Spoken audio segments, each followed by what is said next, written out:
Hello, everyone. Welcome. And welcome in particular on behalf of the organizers of this session, the Getting to Zero Coalition and the High-Level Climate Champions. My name is Johanna Christensen. I'm the CEO of the Global Maritime Forum, one of the partners behind the Getting to Zero Coalition together with the World Economic Forum. I'm so delighted to moderate this session. But before we get started, just a few practical things. The session is being recorded, just for all of you to be aware. And we will make it available for viewing later in case you want to share it with colleagues and whatnot. We've got a great panel here today. We wish to make it an interactive session. So for those of you who have questions or comments to the panel, we welcome that you enter those into the chat. We will be monitoring the chat function and posing those questions to the panel at a later stage, once we've been through an initial round of questions and comments. Let's get started. So first of all, just to get us a little bit started, so why are we here today? This has been an incredibly exciting period for those of us who are involved in shipping decarbonization, with many high-level summits, conferences, and events taking place over the past 2 months. In particular, the Our Ocean Conference that took place in Palau last month, as well as Singapore Maritime Week and many others. These events have been accompanied by a range of really impressive and important announcements from industry, in particular, a few consortia, a few groups of companies and stakeholders working together on green corridors to be established in due course. And I think we'll be hearing a little more about this during this session. Moreover, especially at the Our Ocean Conference, we saw announcements of more countries signing up to important political declarations about shipping decarbonization, including the Zero by 2050 declaration that was officially announced at COP last year, and that now sees a growing number of signatories joining the ambitions that are stated in that declaration, as well as the Clyde Bank Declaration that focuses on establishing green corridors and governments working together to establish green corridors, which is also seeing a significant rise in countries supporting this intent and working together to figure out where the first green shipping corridors will be established. As we approach COP27 to take place in Egypt later this year, and the several important meetings that will be taking place at the IMO later this year as well, these developments are particularly important because, of course, they shine a light on maritime decarbonization, putting it both on the global agenda, so elevating it in the public consciousness, if you will, and in the political consciousness amongst political decision makers around the world, and also increasing momentum for policymakers to take action at these upcoming political events. This year is particularly important, of course, because it precedes the revision of the initial greenhouse gas strategy of the IMO that is due to take place next year, meaning that we need to see progress made this year in order to reach an outcome that is commensurate with the urgency of the challenge that we face. We've of course seen that urgency most clearly spelled out in the most recent IPCC report, which really leaves no doubt that the time to act is now, and that we have a collective responsibility to make that happen. So in an effort to unpack these developments over the past few months, both on the policy side and on the industry side, the Getting to Zero Coalition and the UNFCCC High-Level Climate Champions are hosting this webinar. I had the great privilege to join both Singapore Maritime Week and the Our Ocean Conference in Palau last month, and so did many of our panelists who are with us here today. So I think it would be great to get these firsthand insights of what we've heard and what we've seen. So let me start off by introducing the panel. We have here with us today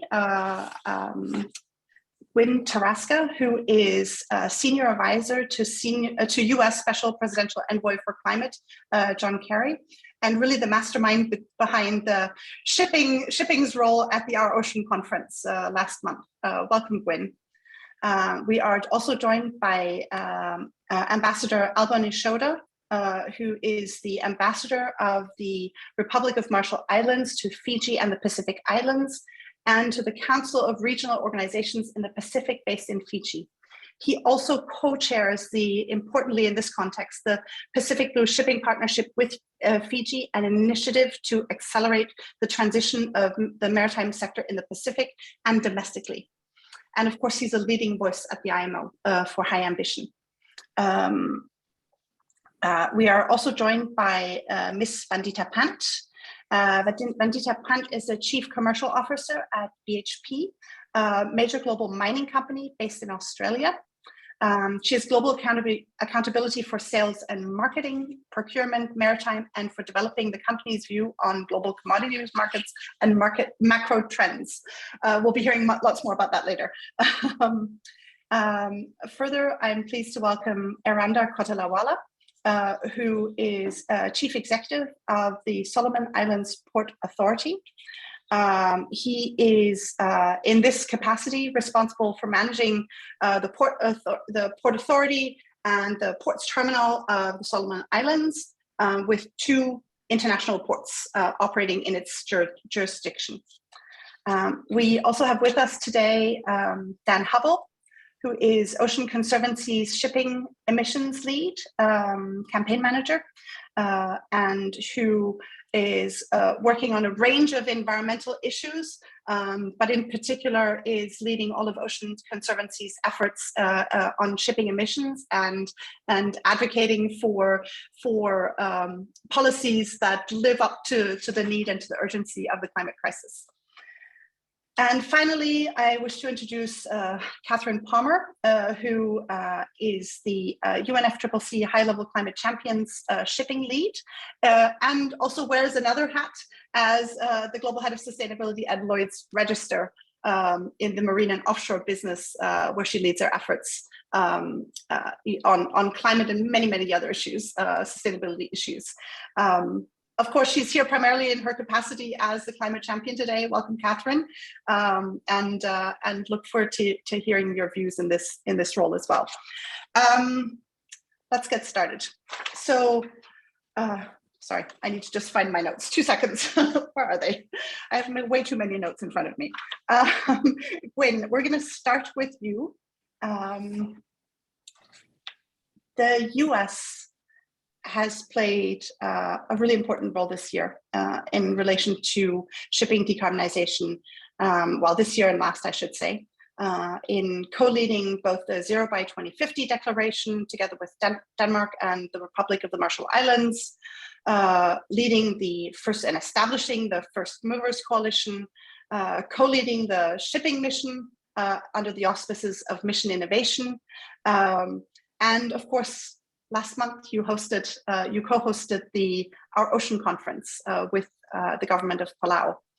And what we saw there was really an extraordinary emphasis on shipping decarbonization. And so we're really pleased to see this leadership by the US government. And I guess I would love to hear from you with your firsthand knowledge on your view of sort of the key messages that you heard coming out at the Our Ocean Conference. From your perspective.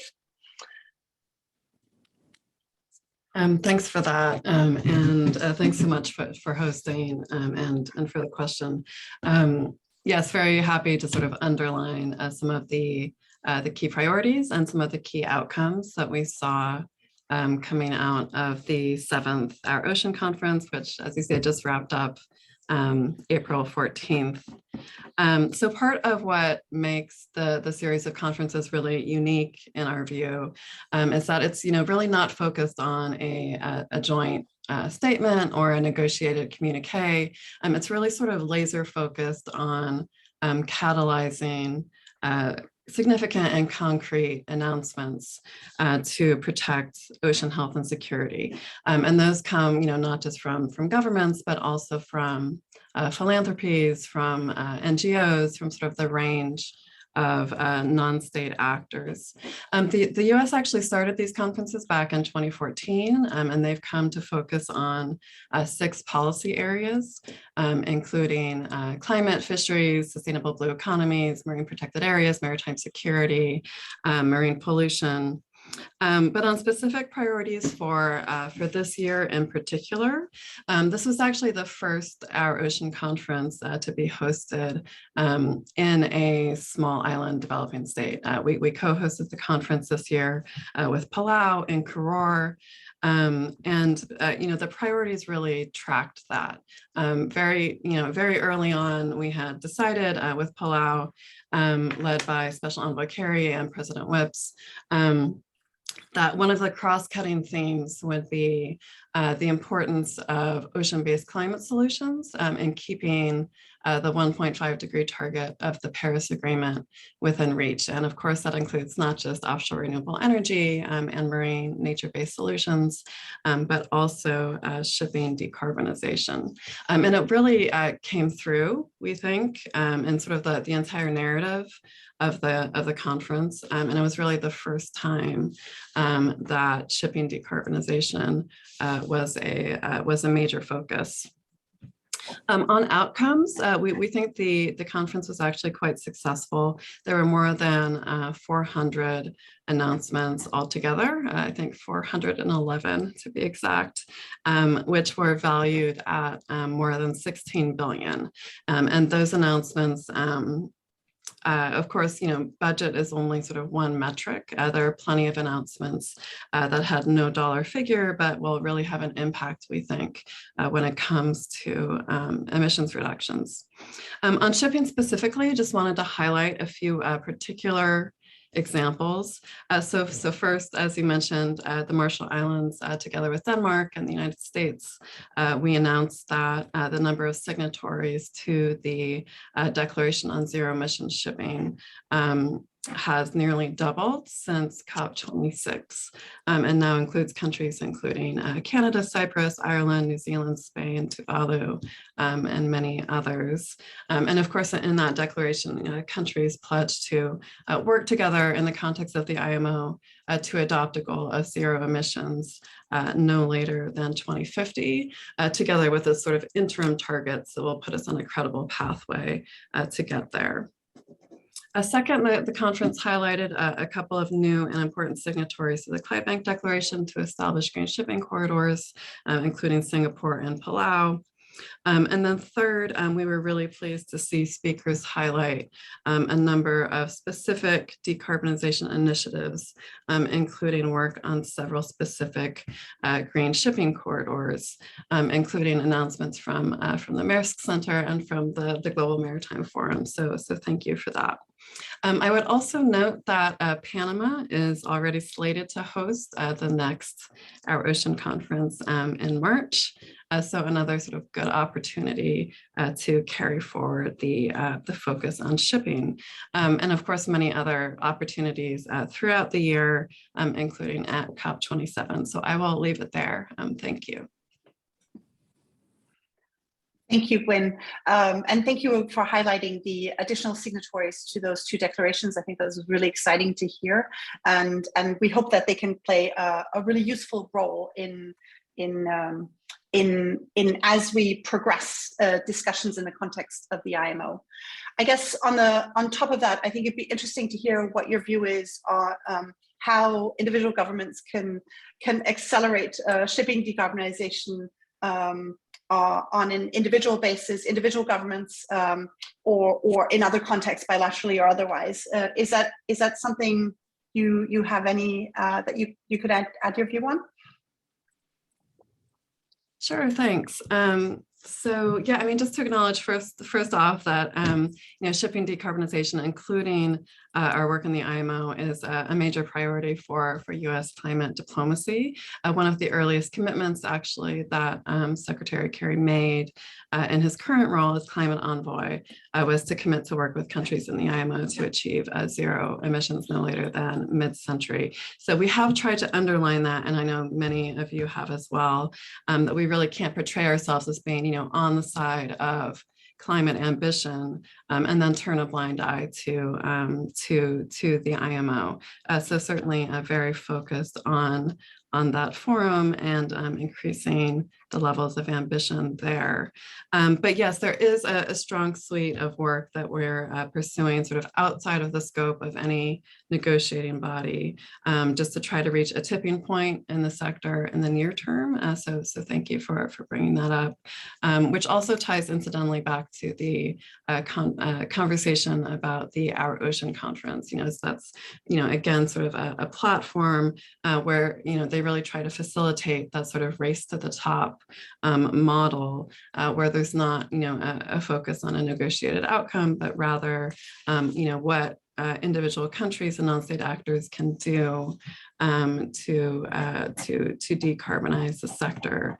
So it's a model that we may want to look to see if it could be replicated elsewhere.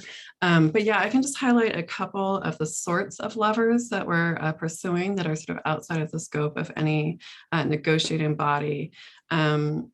First, there's of course, the coalitions of the ambitious, of the so-called first movers. You already mentioned the zero emission shipping mission of Mission Innovation. So working on that along with Norway and Denmark.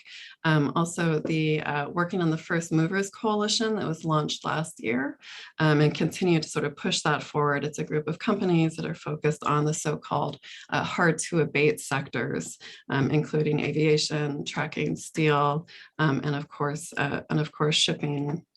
And then also, very focused on green shipping corridors as sort of a near-term lever to help reach a tipping point in decarbonization in the sector. And we've recently been focused on that, not just in the context of Clydebank, but also thinking about, what it means for a maritime route to be a green shipping corridor, and what some of those building blocks might be. And to that end, the U.S. Interagency has actually just released a fact sheet, which I can paste in the chat in case of interest, that conceives of green shipping corridors as maritime routes that showcase low and zero emission life cycle fuels and technologies, with the ambition to achieve zero emissions across all aspects of the corridor in support of sector-wide decarbonization no later than mid-century. So, just to note that Clydebank, of course, was launched in the context of the COP, but not in the context of the formal negotiations. And there's a lot of good work that's happening in the context of the negotiation, but more broadly, COP is really a forcing mechanism where some of these great climate initiatives can come to the fore and really have a real impact on the ground. And we do believe that a broad suite of these shipping initiatives and multilateral and bilateral initiatives can really be a centerpiece of Egypt this year. Thanks. Thank you so much, Gwyn. That's really helpful, and I take note of your race to the top, and then the forcing mechanism, which is interesting. Your colleague Sue, who unfortunately couldn't join us here today, mentioned this in Palau as well. That the important role that some of these events, especially COP, Our Ocean, and others, UN conference, Ocean Conference taking place in Portugal next month, that they can play in sort of enforcing that race to the top. So let's make sure to work together on that and keeping that pressure on. I'd like to go now to Ambassador Albany Shoda, who joined us from the Republic of the Marshall Islands. Of course, RMI has been a strong and clear voice for shipping decarbonization, both at the IMO, but in other contexts as well, and has really been a leading voice for many, many years. And thank you so much for that, Alban. So you are co-leading on the Zero by 2050 declaration with the US and Denmark. But sort of specific proposals to the IMO, etc. So you're taking a very active role there. After our ocean conference that we've just heard Susan, sorry, not Susan, Gwyn talk about, what is your view on the sort of the steps that governments need to take this year in order to achieve the outcomes that you are advocating for? Thank you very much, Joanna. Can you hear me okay? Loud and clear. Oh, thank you. Thank you very much. It's always a pleasure to be here in these spaces to discuss how we can convince our sectors to become more human. 12 months ago, my country, along with Solomon Islands, reopened the carbon pricing debate at IMO with the proposal for a 1.5 degree aligned and equitable levy. A lot has changed since then. We now see more countries and organizations submitting very similar levy and fund concepts. And off the IMO, we have heard many, including this very forum, the Getting to Zero Forum, including others like the Climate Vulnerable Forum, call for IMO to adopt a levy.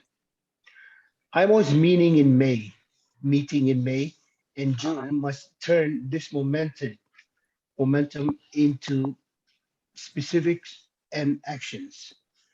Governments need to show in those meetings that they have a consensus to meet the 1.5 degrees aligned transition. This means rejecting concepts such as net zero or offsetting. Governments need to agree that what is needed is an equitable transition, one that leaves no one behind and recognizes the need for differentiation between countries. And they need to show that we are converging on the levy and fund as the mechanisms to get us where we need to be, with clear commitment to rapidly finalize the design and implementation of that policy option. Joanna, we must do that at the IMO, where it really counts. But governments can also build coalitions across the ocean community, as well as moving towards COP27 that can support IMO of progress on shipping's equitable decarbonization. And most importantly, governments need to have an action plan. The Marshall Islands most recently, just launched our national action plan called the REVELIP 2050 with the IMO on decarbonizing the transport sector in the RMI. We hope that others will continue to push forward their own national plans to ensure that we are all moving towards the same goal. Thank you, Joanna. Thank you, Alvin. I hear you loud and clear, and I think our participants do as well. The ambition level needs to be high. Some really specific proposals that RMI, together with others, have put on the table that relate to a levy and fund mechanism of sorts, and there are many other similar propositions on the table. That's great to see that we can have some really practical proposals to discuss in the upcoming IMO negotiations, but that there's also that you're taking a further step in focusing on your domestic sort of your national action plans as well. So that's really great to hear that you're taking that leadership yourself as well. Thank you so much, and I think we'll come back to you when we've had a first round of comments. So if you bear with me for that, we'll come back with more questions to you later. Vandita. So since last year, there's been quite a bit of momentum. We've already heard from Gwyn and others on this notion of green shipping corridors, not least with the adoption of the Clyde Bank Declaration, which now, of course, sees many new signatories coming on board over the past months. We've had the pleasure of working together with yourself and your colleagues at BHP, as well as a number of other companies on developing a consortium around one of these corridors, which was then also announced both during Singapore Maritime Week and at our Ocean Conference. Perhaps, could you just let us know what that entails exactly? Great to be here, Joanna. And of course, it's been an absolute pleasure to be part of the Green Corridor as led by Global Maritime Forum, along with some of the real maritime ecosystem partners. I think this is critical. We think of it as one of the key enablers to accelerate the decarbonization of the sector and to take an ecosystem view, because this cannot be done alone by any player at all. It's not the only enabler. We are doing lots of other initiatives, but this is one of the key enablers. The fact that we are looking at a collaboration at Maritime Ecosystem Way is really a testament to how seriously we take the accountability of being part of the maritime industry. As you were saying in your introductory remarks, Joanna, we are charterers. I belong to a natural resources company, so we are one of the world's largest dry bulk charterers in the world, chartering around 1,500 vessels last year, for example. And with that scale of usage, we want to be part of accelerating the development of decarbonization. But as you know, it's a highly complex industry with highly complex shipping landscape across the world. And one of the ways to tackle it is through the Green Corridor concept, which enables very specific shipping routes between two ports or two ports hubs, let's call it, with the ecosystem, looking at enablers, be it logistical, be it technical, be it commercial, but with cross value chain partnership as the underpin to enable acceleration of ecosystem. And once you have that across some specific ports and routes, then of course that brings momentum, both in generating demand, bringing the regulatory and governmental players with the right kind of financial incentives or regulatory frameworks, and ecosystem partners to see that the infrastructure, economics, technicality, the safety considerations are all built to enable acceleration of near zero emission shipping.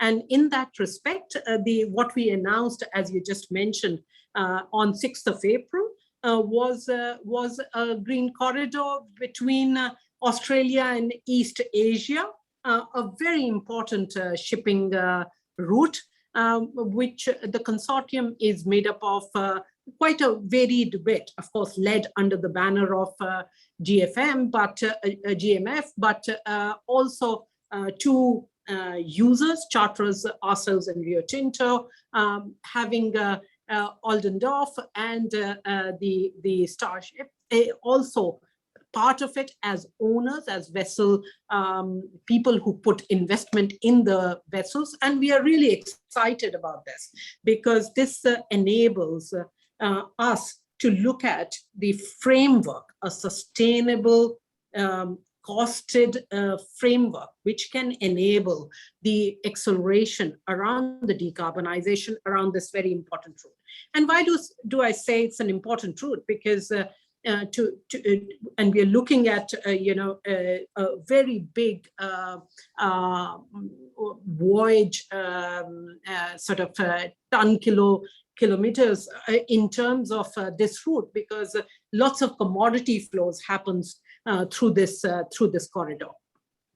From the perspective of what we will look at under this banner of Green Corridor, we're looking at enabling and studying the sustainable framework required, be it logistical, technical, and feasibility around the supply as well, of green ammonia as a chosen, let's say, fuel, which as you would know, as one of the future fuels is a zero or near zero marine fuel, especially when you look at the full life cycle of emissions, which I think is super critical to look at, so that it starts all the way from well to wake for a commodity. And for that purposes, green ammonia is something that we will be looking at, which is also more cost efficient and availability wise vis-a-vis green hydrogen right now.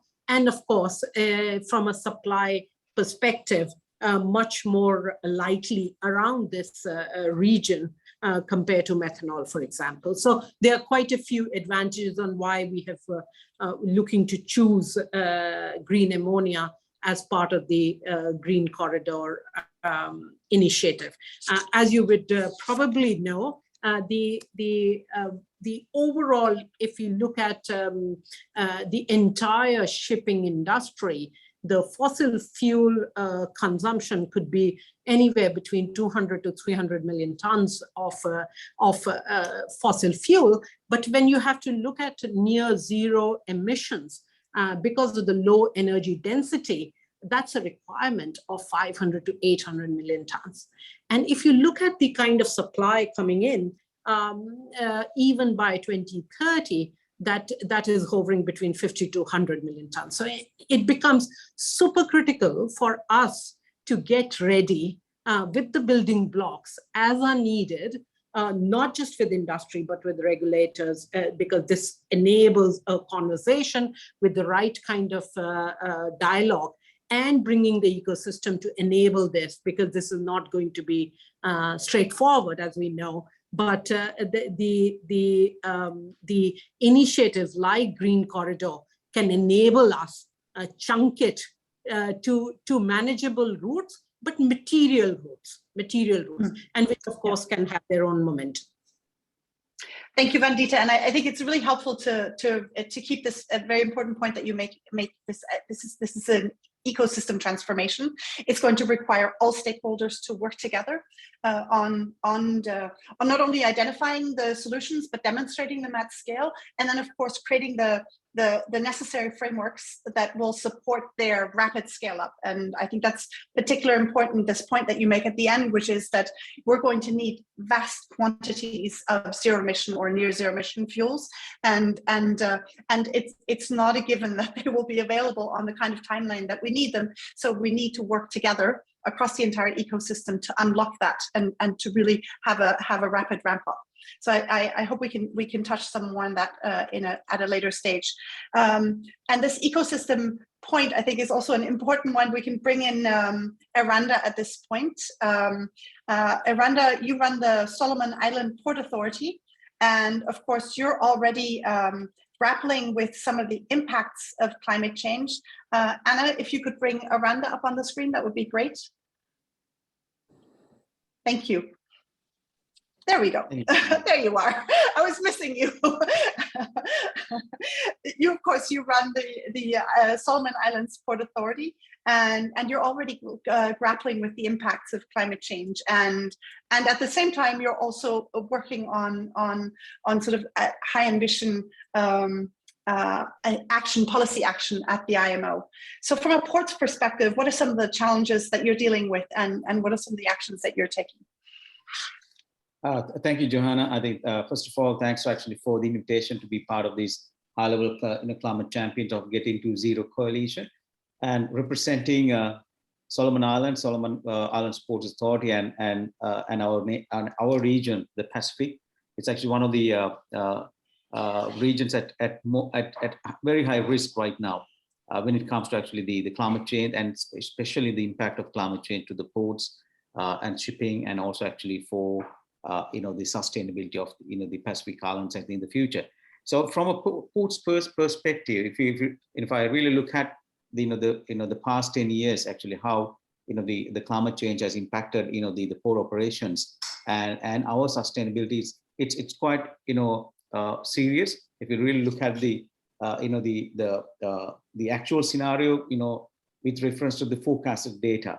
Because now from my experience actually working in the Pacific for almost actually a decade, and I feel multiple ports, now I've been able to actually see the real effect of climate change in the port operations.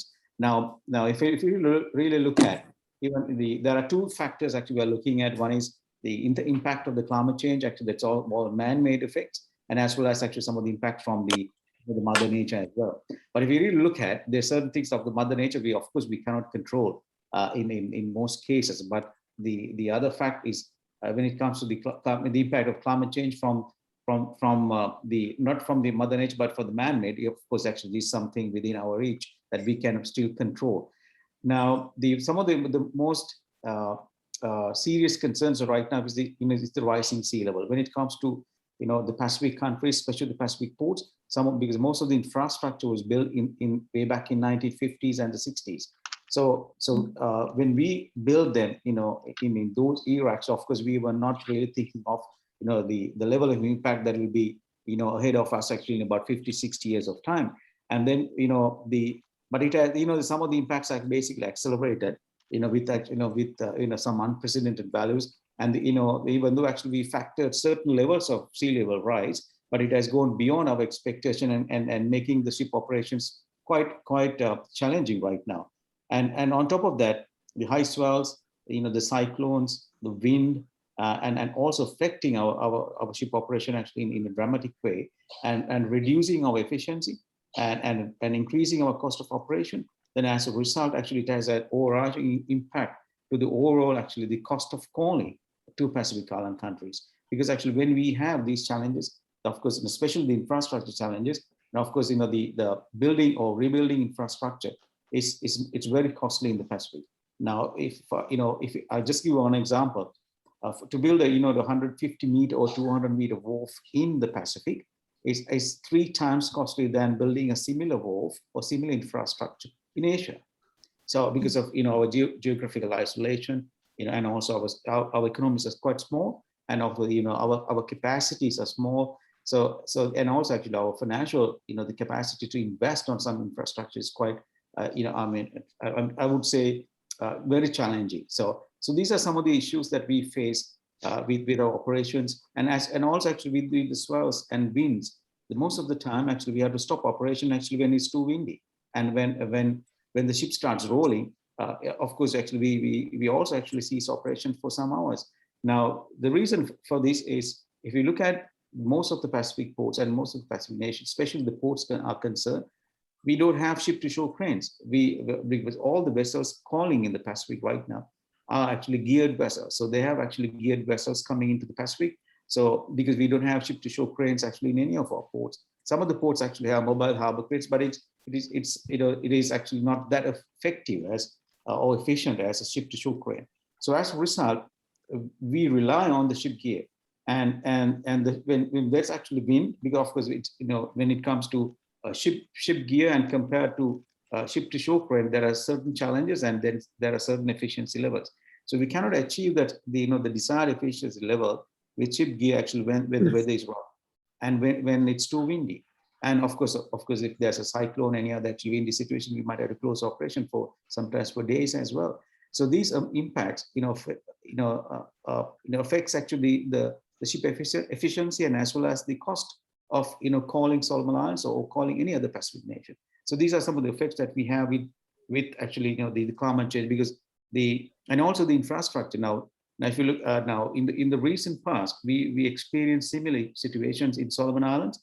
So even in our international ports, if you look at the ships free boarding actually has been really challenging because of actually the rise, because we never expected the high tide to be that high, that actually that sometimes the vessel actually comes very closer to the deck of the wharf as well. So there were certain challenges, and also there were some cases in some parts of Solomon Islands, some of the facilities cannot be used because of this reason. And also because some actually because of the swells. So we are facing these challenges more than ever, and actually it's an increasing the frequency in Solomons, and also I believe actually it's the same with our Pacific neighbors as well. So these are some of the critical challenges we face, And as a result, actually, it has some overarching impacts on our operations, the cost of calling Solomons, and as a result, actually, the freight rates, if you look at, for the same nautical mile, actually, from Asia to, from A to B, actually, for the same nautical mile, actually, from A to B in Pacific, it's actually about sometimes the freight rates are 6 times more expensive. But if you really talk to the shipping lines, what is the reason for this? What they say is actually calling actually for Pacific ports is quite expensive. Not because of it's geographically isolated, because of sometimes of the efficiency issues, sometimes the climate issues. So and we cannot achieve a certain level of efficiency. So we have to actually the ship chartering fees actually are quite expensive as a result. And in the port stay times, sometimes actually some of the vessels will have to stay in some of the ports actually for 10, 12 days, and sometimes in some ports almost a month to turn around actually the vessel. So this actually factors, all these things actually factors into the ship, the cost and the freight rates and the parallel actually to our actually small economies as well. So these are the reasons actually why actually we really want of course actually our voice to be heard, and also actually not only at the policy level but also at the implementation level. I think I'm quite quite happy to see Ambassador Alban actually leading actually and also Solomon Islands joining actually with the carbon tax levy to encourage actually the shipping decarbonization.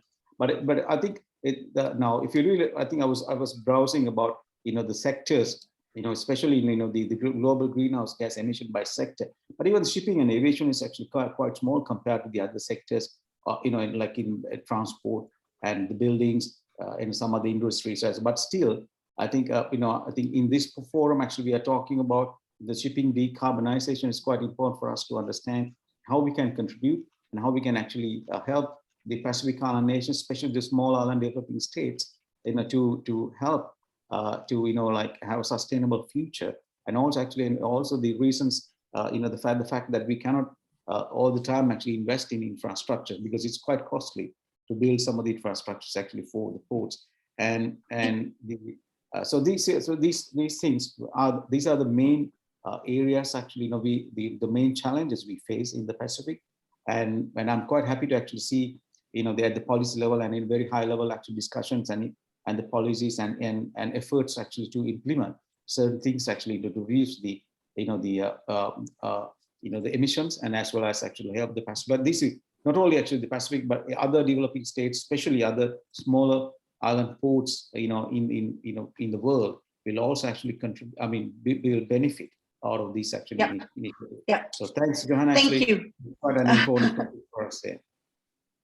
Thank you, Armand. I really appreciate that. And thank you also for highlighting some really practical ways in which you're not only seeing the impacts, but where you also see you can contribute to discussions at the IMO in terms of both the policy and the more practical implementation of policies in your context. I'll come back to you and Alban subsequently on sort of what it is you need more concretely from governments and from the IMO to support you to be part of the transition. But before I do so, let me just bring Dan into the conversation as well.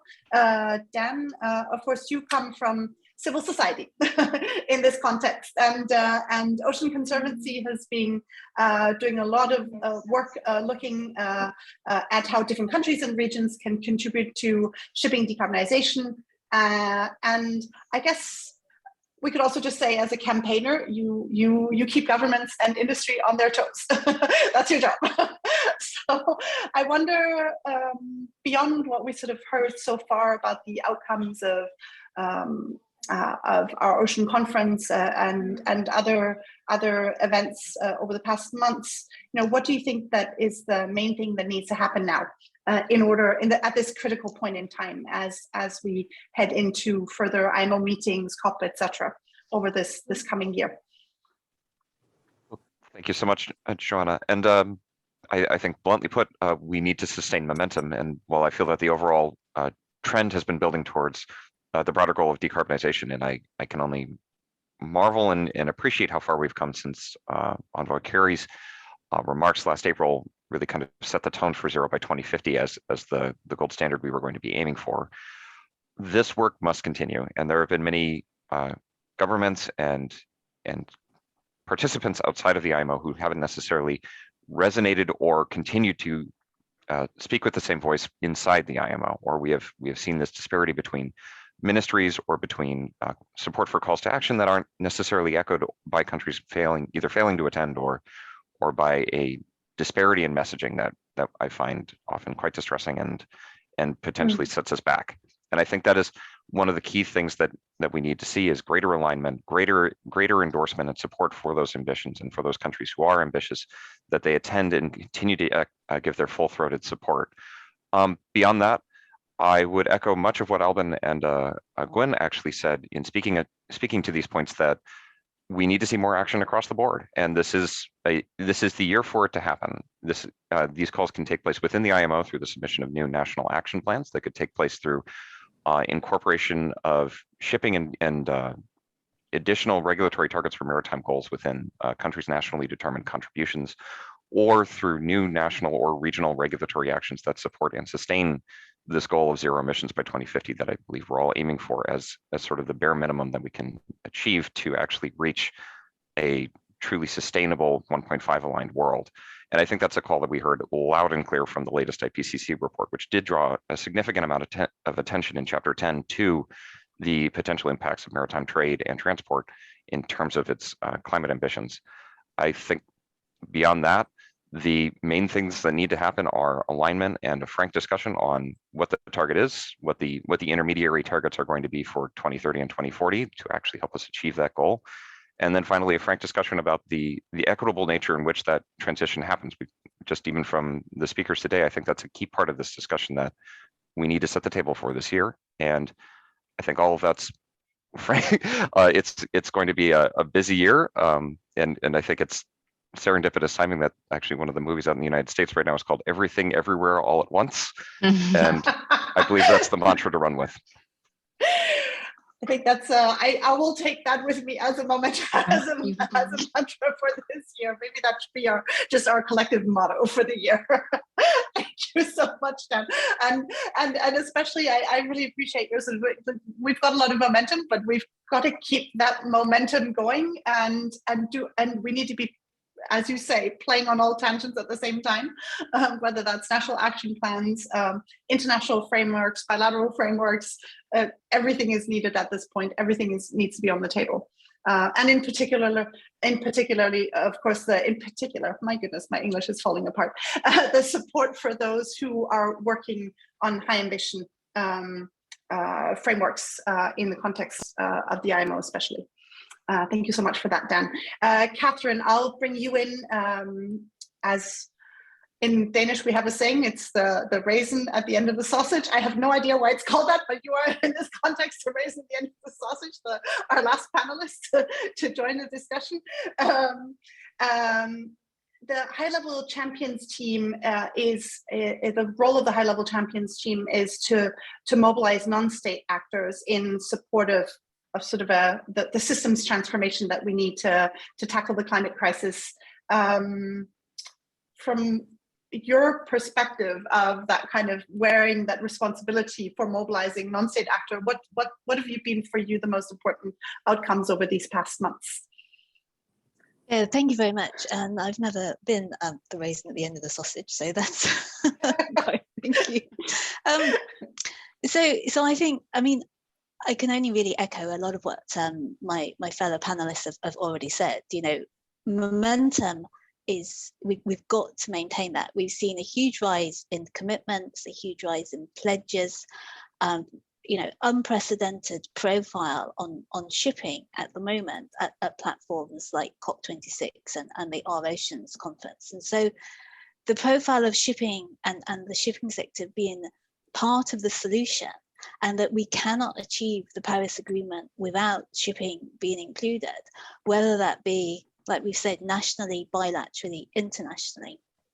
And seeing all actors across the ecosystem starting to take their role, whether it's industry or whether it's government. And we've talked about the announcements of more governments and states joining the Clydebank Declaration, more governments joining the zero emission shipping declaration and stating that long run intent of zero by 2050.